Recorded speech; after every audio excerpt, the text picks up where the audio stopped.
Hey everybody, Polythene Pam here.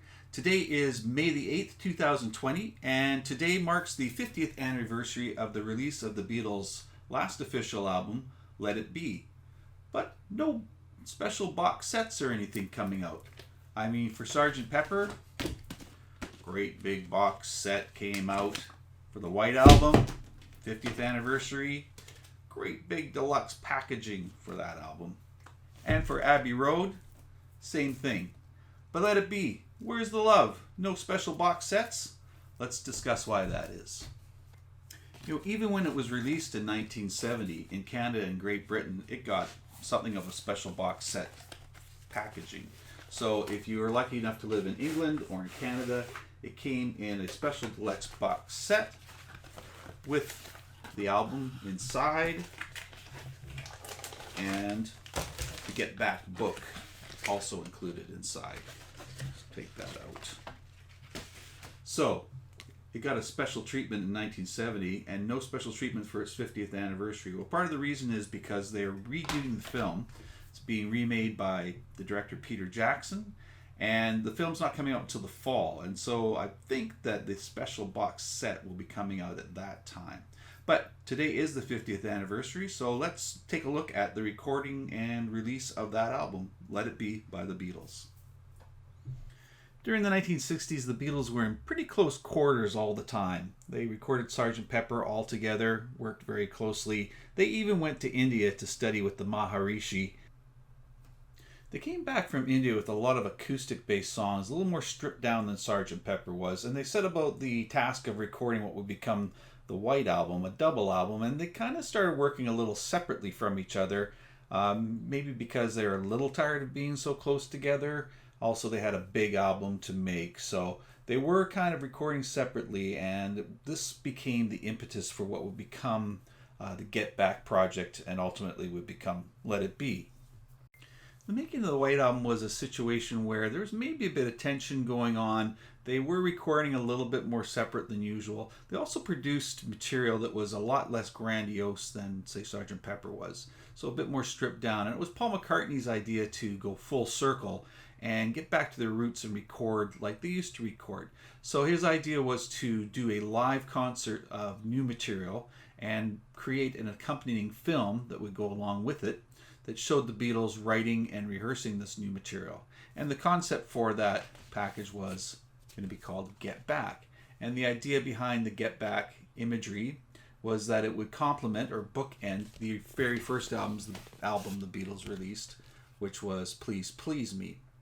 So this was the concept for the album.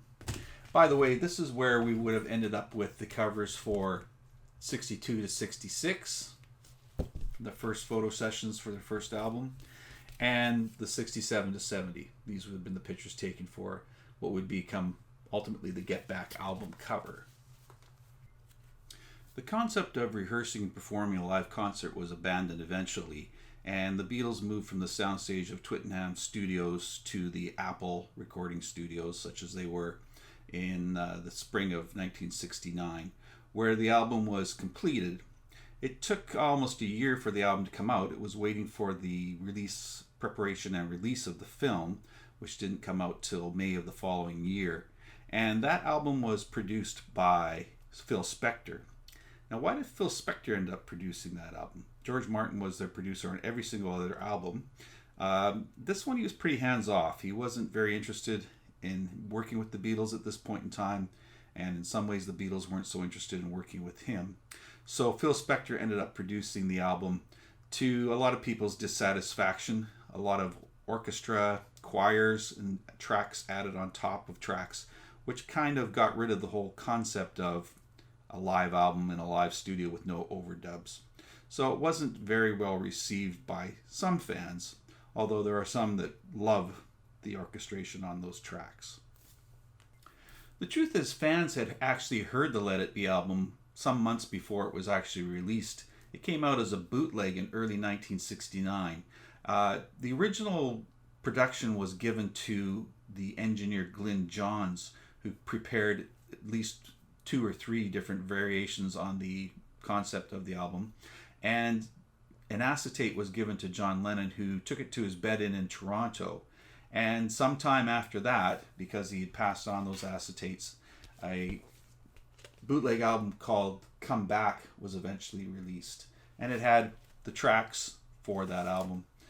Sometime around the same time, another bootleg called Get Back to Toronto came about.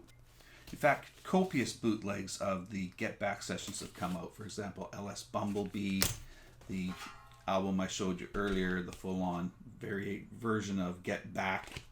There's huge box sets available. Countless hours of studio recording sessions and the hours of audio from the filming of the album have been packaged over and over again. The film of Let It Be was quite successful and the album was very successful. Let It Be itself, the song, won an Oscar for Best Song from a Film. The movie ended up kind of looking like the breakup of a band rather than the recording of, not the final album, it's the second to last album recorded actually, but it was sort of the nail in the coffin of the Beatles. The Peter Jackson version coming out in the fall promises to be much more hopeful and joyful, so we're really looking forward to that.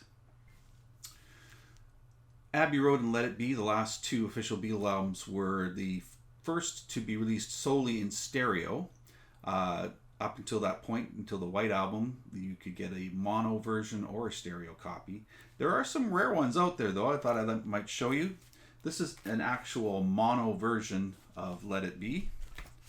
I'll just show you that it actually says mono on there. Kind of neat.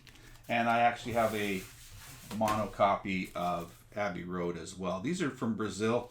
They're not true mono because there was no mono mix. Basically, they just combine the stereo channels into one. So it's not a true mono, but it is kind of a curious little copy. So there you go. Let It Be, 50th anniversary. Looking forward to the film, looking forward to the package. Should be interesting in what's in the package.